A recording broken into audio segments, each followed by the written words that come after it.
नमस्कार साथियों, गहरे शब्द में आपका स्वागत है। हमेशा याद रखना कि आपसे सवाल जितनी भी बदतमीजी से पूछा जाए, आप जवाब तमीज से देना, क्योंकि history will not record that question, they will record your answer. तो अपनी बात रखो और तमीज से रखो, ताकि जो सामने सुन रहा है उसे समझ न भी आए तो कल किसी और के समझ में आ जाएगा। एक दिन एक लड़के ने अपने गुरुजी से पूछा, गुरुजी, आप हमेशा खुश रहते हो, चिंता मुक्त रहते हो। जब मैं आपसे इस आनंद और खुशी का कारण पूछता हूं तो आप कहते हो कि यह पूरा संसार अनंत आनंद में प्रकट हो रहा है, आनंद और प्रेम के अलावा कुछ नहीं है। लेकिन गुरुजी, अगर ये बात सच है तो मेरा मन हमेशा खुश क्यों नहीं रहता और मुझे इस संसार में इतने सारे लोग परेशान क्यों दिखते हैं? गुरु ने कहा, माया है, संसार का आकर्षण और अविद्या है खुद को ना जानना। ये दोनों चीजें एक ही हैं जिस कारण मन दुखी रहता है। लड़के ने कहा, गुरुजी, माया मोह अज्ञान ये सब मेरे लिए किताबी कंसेप्ट है, मैं इन्हें कभी प्रैक्टिकली नहीं समझ पाया। भोले लड़के की बात सुनकर गुरुजी हंसने लगे। उन्होंने कहा, अभी रात हो गई है, हम इस पर कल चर्चा करेंगे। 2-3 दिन निकल गए, माया और मन पर गुरुजी ने कोई चर्चा नहीं की। फिर एक अजीब घटना हुई जिसने लड़के को माया के प्रत्यक्ष दर्शन करा दिए। हुआ यूं कि एक दिन दोनों गुरु और शिष्य नदी पर सुबह स्नान करने को गए। वापस लौटते समय उन्होंने पहाड़ों में से एक दूसरा रास्ता लिया जो थोड़ा कठिन था लेकिन छोटा भी था। तभी नए रास्ते में उन्हें एक बड़ा सूखा बरगद जैसा विचित्र पेड़ दिखाई दिया। जैसे ही गुरुजी इस पेड़ के पास से निकले, उन्हें ऐसा लगा कि ये पेड़ उन्हें अपनी तरफ खींच रहा है। गुरु पेड़ की तरफ खींचते चले गए और पेड़ से चिपक गए। ऐसा होने पर वे चिंतित स्वर में मदद के लिए पुकारने लगे, अरे जल्दी करो, मुझे इस पेड़ ने पकड़ लिया है, मैं इससे चिपक गया हूं, मेरी मदद करो। लड़का आश्चर्य से चकित रह गया, क्योंकि उसने अपने गुरु को उस दिन से पहले कभी असहाय और व्याकुल नहीं देखा था। लड़के को स्तब्ध खड़ा देख गुरु और जोर से चल रहे थे, क्या तुम मेरे शिष्य नहीं हो जो दूर खड़े हुए हो? तुरंत मदद करो, मेरे पैर खींचो। ये पेड़ मेरी शक्तियां खींच रहा है, मुझे अंदर से बेचैनी महसूस हो रही है, मेरी जल्दी से मदद करो। लेकिन गुरु के पैर आगे बढ़ नहीं रहे थे।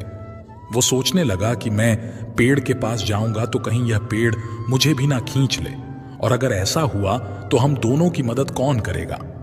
तभी उसने दूर से आवाज लगाकर कहा, गुरुजी, आपने इतने सारे लोगों की मदद की है और आज आपको मेरी मदद चाहिए।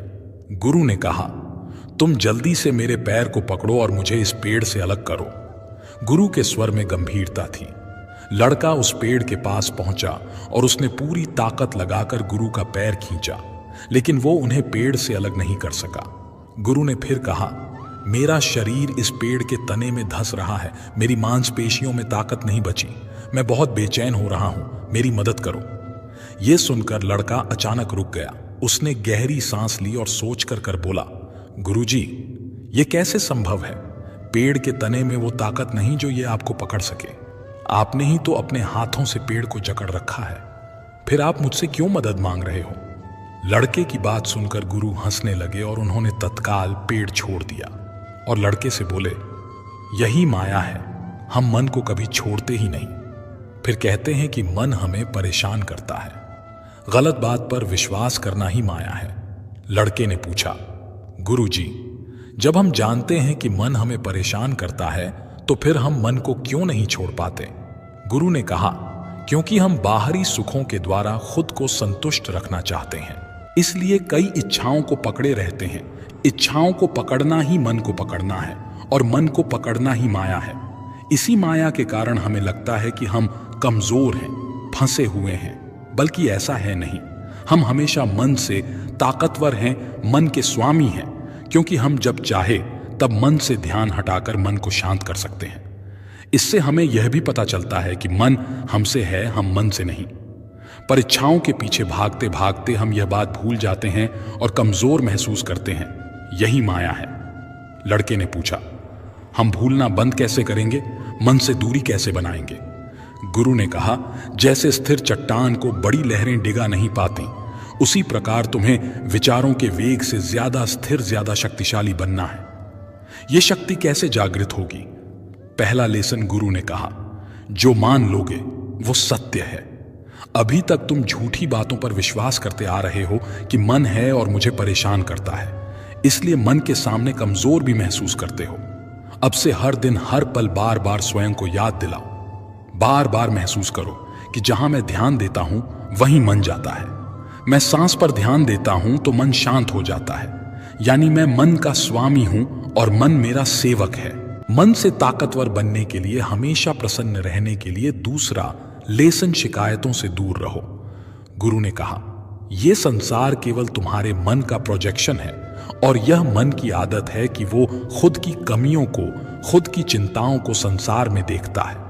तुम चिंता और परेशानी पर ध्यान लगाओगे तो उतना ही वे तुम पर हावी होती जाएंगी, तुम्हें हर जगह और लोगों में भी दिखेंगी। इसलिए बड़े से बड़े आध्यात्मिक व्यक्ति भी संसार की परेशानियां देखकर कंफ्यूज रहते हैं। वो यह कभी स्वीकार नहीं पाते कि वो अपने मन की कमियां बाहर देख रहे हैं और इसी कारण वो अपने ध्यान में कभी तरक्की नहीं कर पाते।